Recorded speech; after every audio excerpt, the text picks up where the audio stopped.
7 rounds, 3 continents, 9 long months, and here we arrive at the final test. And what a test it's going to be. The World Triathlon Championship Finals, live from Wollongong on the southeastern coast of Australia in the great state of New South Wales, where the very best in the world will do battle in what is a wide open title race for both the men's and the women's, and we will crown 2 world champions for season 2025. It is hot, it is windy, and it is going to be a true test over the Olympic distance. And they are all chasing Cassandra Beaugrand, Jean Lahair, Beth Potter. There are 5 title contenders, 5 women in with a chance of leaving here today with a world championship title. And if they are to do that, not only will they have to best their competitors, they'll have to deal with the conditions and what is a very, very tough course that we have seen many athletes fall afoul of across the course of this incredible World Championship weekend. My name is Will McLoyne, alongside me Belinda Granger, and a little later we're going to welcome in Ash Gentle into the studio, and we very much look forward to that. But Belinda, you're excitable at the best of times, but right now on the cusp of a World Championship Grand Final here at home for you and me in Wollongong. It is, well, your excitement is at fever pitch. It really is, and honestly, what a week. I think this is going to go down as my favourite week in history in the sport of triathlon. Oh my gosh. Oh, okay, sport of triathlon.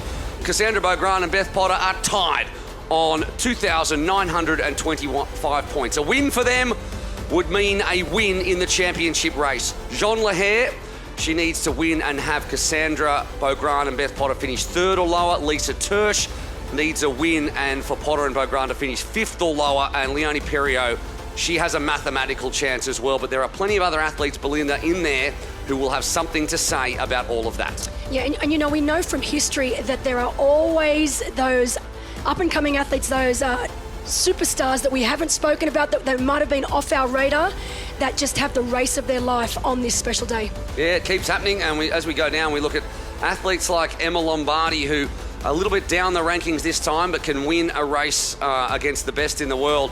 It is now time, the Elite Grand Finals, the World Championship to be decided. Let's get it on!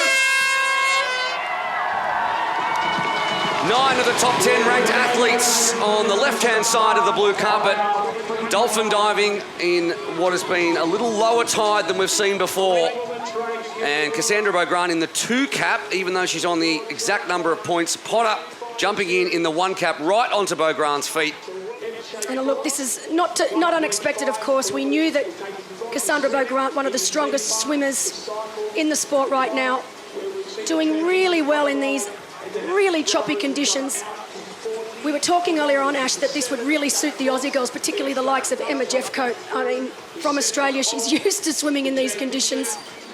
I mean, you want to have a world champion who has to tackle every single type of conditions, and we've seen that across the course of the season. We've seen 2 extremely wet races, one of which saw Beaugrand go down on the bike. We've seen hilly races. This has got a little bit of everything. We've seen flat swims. We've seen late course changes that have caused, as we saw there, extreme congestion at the back end of the pack. And there is Anima, who's, I think she's from Nottingham, really strong swimmer, and she starts to work on the other parts of her overall game. She'll be a force to be reckoned with.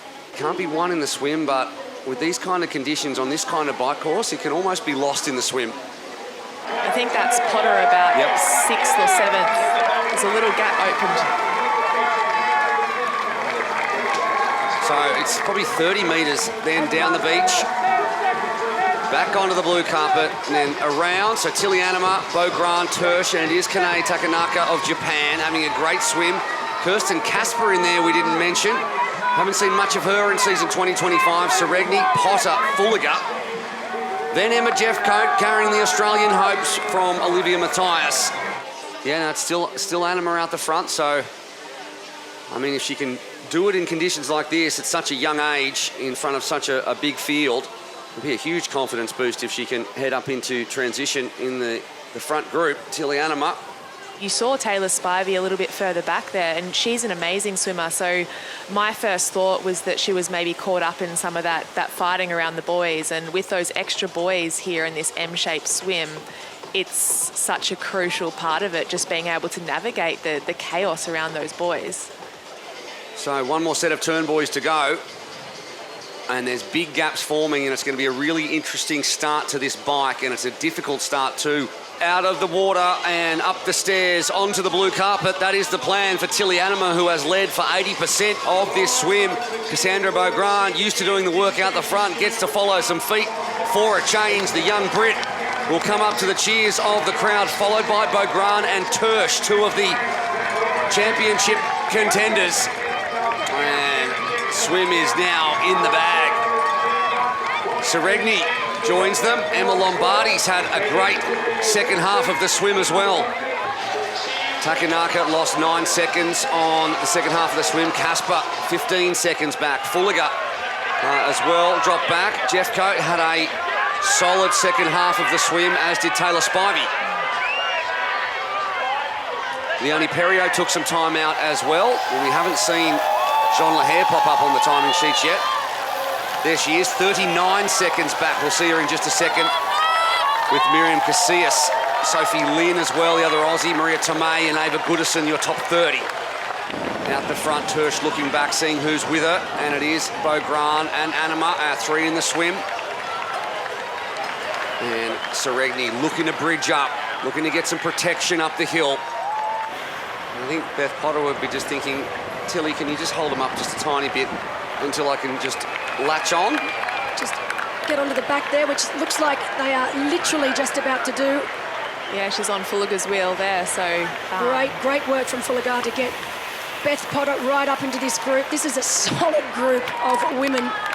Up in the saddle, just grinding away, trying to latch onto the back of the group because there's quite a gap back then to the chasing pack. So a couple of groups of sort of 5 or 6 strong, and this is how the wind and the conditions have made things shake out. You can see Tilly Anima right in the background there, so just having popped off the back of this lead group, we had a feeling it was going to happen fairly soon. Here we are, that group 2 and 3 coming together. Right together, that's a big group now. So some of the more fancied athletes in there, Perriot and Lahair, who are 3rd and 5th overall in the series. 32 seconds back to Anima now. So this group working well together. There is a bike timing loop at the top point there, the turnaround point, and there is Group 1 and Group 2, and there's a bit of discussion there in the main group to say, come forward, take another turn. As if Jess Fulliger hasn't been taking enough turns at the front already. Well, you called it. You said once these two groups came together, there was the chance that it would start to slow and we would start to see that time rise. But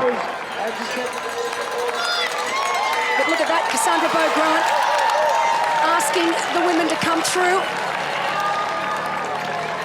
asking them to make sure they do their fair share of the work here. They need to continue working well together. It can be, that was close between Lahair and whoever she just passed. And look at that, Lahair deciding she's going to pick the pace up here and go straight to the front. It's Lahair and Perriot on the front, and they're the ones who are most motivated to catch Potter and Beaugrand. Yep. I think that's Tilly Anima in front of them and about to join them. They're all chasing this train of some of the best to ever do it, including your championship leaders. And there's the 3 groups currently as they are. And it looks like Chase Group 2 has pushed right up onto the back. And that means that we're suddenly going to have this gigantic pack. Lombardi off the front now. And the others just waiting around. The gap probably about 6 or 7 seconds. Maybe not quite that much. Let's have a look as they come over the timing loop. 8 seconds, in fact. Wow. A replay just now of this, and she's... that's a big one. That's Selena Klampt of Germany. Oh, that was awful. I think there's a pothole there, and she will have left some skin on the road on that one. And she's on her feet. Oh, look, yes. Well, that was a tough one. It's almost like they're just leaving her out there to hang. Yeah. We don't want you a factor on the run, so why don't you just stay out there for another 2 laps, and then we'll see you. We'll go back past you in the first kilometre of the run. Or maybe Fulliger's trying to just test the legs of those behind her. Okay, so there you go. That's all over. She's going to go past now. Fulliger, she's going to attack. She's probably got the same idea. She's thinking, well, maybe I don't quite have the run of Beaugrand and Potter, so at the very least I need to have them start on fully tired legs. Down the hill for the second last time. The chasers driving forward onto the blue carpet. Streaking through here, and it stays at about a minute. So the first time anyone has been within 60 seconds for the entire bike, just about. And it's been a difficult and consistent effort from these women to stay away. I tell you what, I don't think I've ever been so excited for a 10K run in my life. All right, front wheel in. Now it's about being smooth, under pressure. Potter, shoes on, no problem. Beaugrand, she loses a bit of time, looking for something in her box, and she's out last. Lombardi is out first though and steals a couple of metres on Tersch. Fulliger tucked in behind. Then we've got Seregni. Then the two championship protagonists. 59 seconds in the end. Tomei was the first in. She goes in. Everyone looking for their place. Here comes Spivey. Perriot as well. Helmet off. Vermeulen next to her. Lahair next to her. And Tomei was out quick. Perriot was out quick too. There goes Jeffcoat out as well, and Lahair had no problem either. She tacks onto the back of the group. Kirsten Casper there too. Nastiest part of the course here is that incline really goes up just a few percent. We know that Potter is coming into this run in fine form. Beaugrand also, I cannot fault either of them. Leonie Perriot has broken away though from the chase pack on that downhill off the back of the lighthouse, which is so often where the run changes shape. 44 seconds. So taking time out. 15 seconds she's taken out in the first 1.7 kilometres. There's Lahair on the front of that pack. Look at the wind blowing. It's definitely an advantage to be tucked in behind right now. Great The gaps on the right-hand side is Isakova and Perriot. On the left-hand side going downhill is your group at the front. And then there's the chasing pack behind them. Is that Cassandra Beaugrand that's been dropped off the back of this group? I believe it is. It is? Wow. Well, Beaugrand has dropped back. Potter at the front. And what is happening to Cassandra Beaugrand right now? We're not used to seeing that. This is not the story we had written, Will. I mean, just not quite looking herself very unusual. right now. Yeah, there she is. Really, I mean, you can see she does not look light on her feet. It's not the Cassandra Beaugrand that we all know and love. There is the gap, and it is now ballooned out to 30 or 40 metres, and it's like Cassandra Beaugrand is at half the speed we usually see her. Something is wrong with Cassandra Beaugrand. These two running very, very well. What is that split? 28 seconds! Leonie Perriot could join this group. There you go, look at that. Suddenly, Cassandra Beaugrand looks like she is jogging. She is running 40 seconds a kilometre slower. I mean, I tell you, if she continues at this pace, she's going to be caught by a lot more athletes. Oh dear. Yeah, Here they come. And this is what I'm saying. I mean, we could have a situation where she doesn't even finish in the top 20 here. And look at that Taylor Spivey going straight past her. Here we are back at the front. And who I'm not seeing right there is Beth Potter. What is happening? on? So, Potter's dropped off the back of this group as well now. Oh my gosh, this is not how I envisaged this day to be going. Okay. Lisa Tersch, to win the world title, needs to win the race and have Cassandra Beaugrand and Beth Potter finish 5th or lower. So at the moment, if she can win from this group, Lisa Tersch will win the world title. Well, this is just, no one could have scripted this. And didn't we say just beforehand, always the grand final throws up these insane situations. Something crazy. Spivey is in 8th behind Isakova. Perriot was 17 seconds back at the last split. There she is, and she's got people to chase. And Tersch has decided she wants to take a water. Nobody else interested in that. Well, smart move from Tersch. Even though it's very, very windy out there, the temperatures are around that 26-degree mark, so it's not cool. Oh, Leonie Perriot looks Doesn't she look superb? Leonie Perriot, who wants to put her name in the ring for the World Championship, with the leaders falling by the wayside one by one. First Beaugrand, then Potter, and old mate in the background's putting in the hard yards too.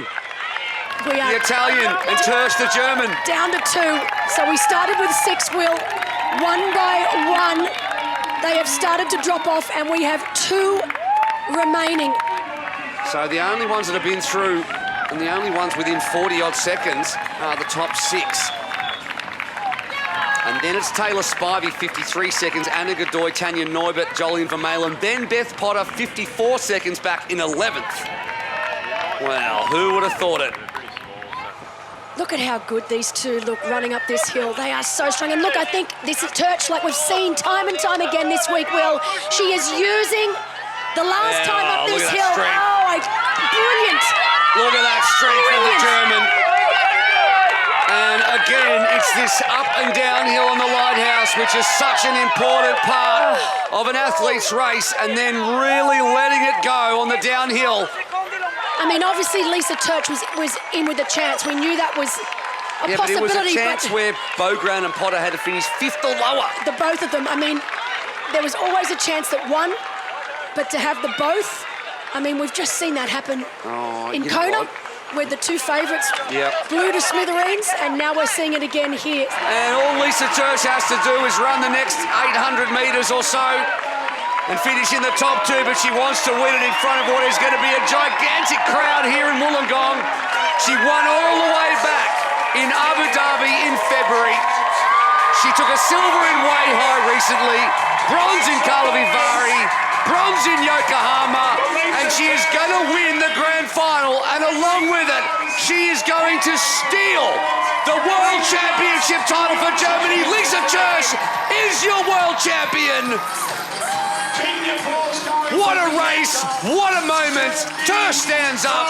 Serengni's going to take second in a huge race for her. Back-to-back silvers.